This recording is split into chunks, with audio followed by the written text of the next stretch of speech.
दोस्तों नमस्कार, मैं हूं राजकुमार सिंह।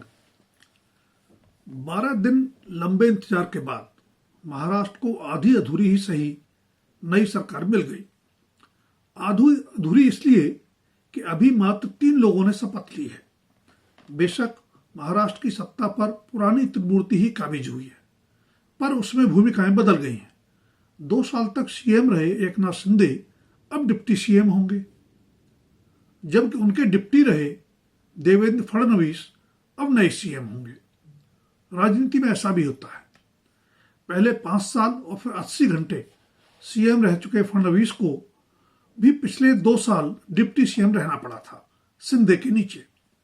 हाँ, त्रिमूर्ति का तीसरा चेहरा अजित पवार की पोजीशन वही है। पिछली सरकार में भी डिप्टी सीएम थे, नई सरकार में भी डिप्टी सीएम है। दरअसल अजित पवार 6ठी बार महाराष्ट्र के डिप्टी सीएम बने हैं। बेशक उनका सपना भी सीएम बनने का है, पर डिप्टी शब्द ऐसा चिपका है उनके साथ कि चाचा शरद पवार को दगा देकर उनकी पार्टी एनसीपी तोड़ने के बावजूद हटने का नाम नहीं ले रहा। एक दिलचस्प बात यह हुई कि आज एकनाथ शिंदे और अजित पवार ने डिप्टी सीएम के रूप में शपथ ली। यह दिलचस्प से भी ज्यादा अजब बात इसलिए है कि भारत के संविधान में डिप्टी सीएम या डिप्टी पीएम भी जैसा कोई पद नहीं है। शायद आपको याद हो 1989 में जब चौधरी देवीलाल डिप्टी पीएम बने, तब उन्होंने पहली बार शपथ लेते हुए डिप्टी पीएम पद का उल्लेख किया था, जिस पर राष्ट्रपति ने उनको टोका भी था।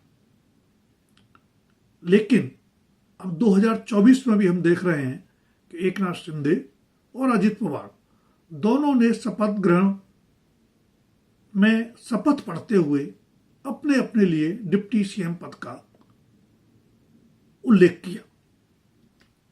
बहरहाल 12 दिनों तक सीएम की कुर्सी और सत्ता में मलाईदार मंत्रालयों के लिए चले सहमात के खेल के बाद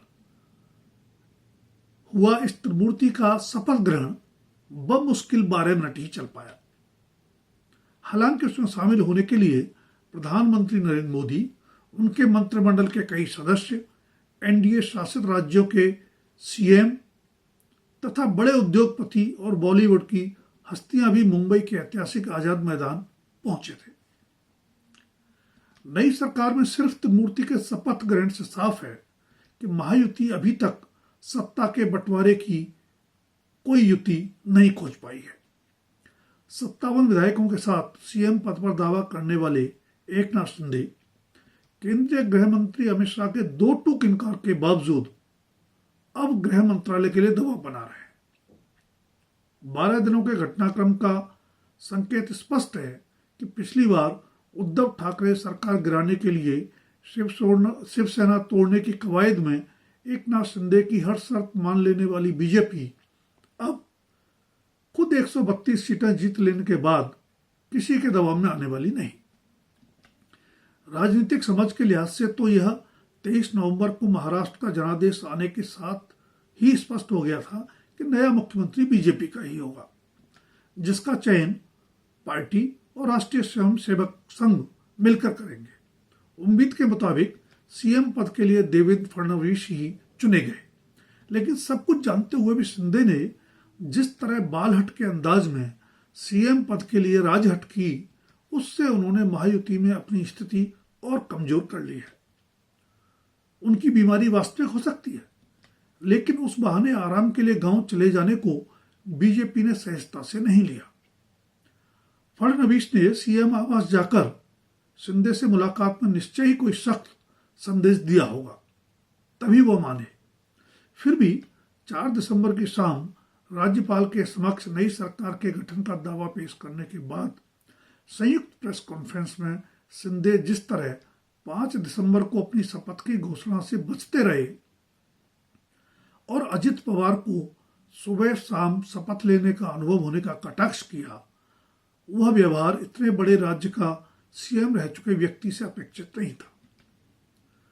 शपथ ग्रहण वाले दिन भी शिंदे की मान मनोबल शाम 4 बजे तक चली, जबकि 5:30 बजे का समय शपथ ग्रहण के लिए तय था। शपथ ग्रहण समारोह में भी शिंदे की बॉडी लैंग्वेज बहुत कुछ बयां कर रही थी। शिंदे की नाराजगी के इस दौर में 41 विधायकों वाले अजित पवार ने अपने पत्ते चतुराई से खेले लगते हैं।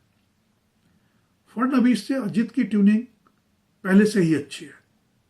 अब अगर शिंदे अपने कोटे के मंत्रियों के चयन में ज्यादा समय लगाते हैं और कुछ खास मंत्रालयों के लिए दबाव बनाते हैं तो महायुति में उनकी गति और अंततः गत दोनों अच्छी नहीं होंगी। बेशक महाराष्ट्र में होने वाले स्थानीय निकाय चुनावों, खासकर कई राज्यों से भी ज्यादा बड़े बजट वाली मुंबई महानगर पालिका यानी बीएमसी पर कब्जे के लिए बीजेपी को शिवसेना की दरकार है, पर उसके बाद वो शायद ही एकनाथ शिंदे की अतार्किक मांग और दबाव बर्दाश्त करेगी। भविष्य में महाराष्ट्र का राजनीतिक घटनाक्रम क्या मोड़ लेगा यह तो समय ही बताएगा, लेकिन विपक्षी गठबंधन महाविकास आघाड़ी के 288 सदस्यीय विधानसभा में मात्र 46 सीटों पर सिमट जाने से फडणवीस सरकार के समक्ष कोई बड़ी बाहरी चुनौती नजर नहीं आती। हाँ, नई सरकार की पहली बड़ी चुनौती मित्र दलों के साथ मंत्रालयों का बंटवारा और उसके बाद सबसे कठिन चुनौती चुनावी वायदों पर अमल करने की होगी, जिनसे कर्ज में डूबे महाराष्ट्र के खजाने पर लगभग 1 लाख करोड़ रुपए का अतिरिक्त बोझ पड़ सकता है। दोस्तों, अगर वीडियो पसंद आए तो लाइक, शेयर और सब्सक्राइब अवश्य करें। धन्यवाद। अभी के लिए इतना ही। जल्द फिर मिलेंगे किसी नए विषय के साथ।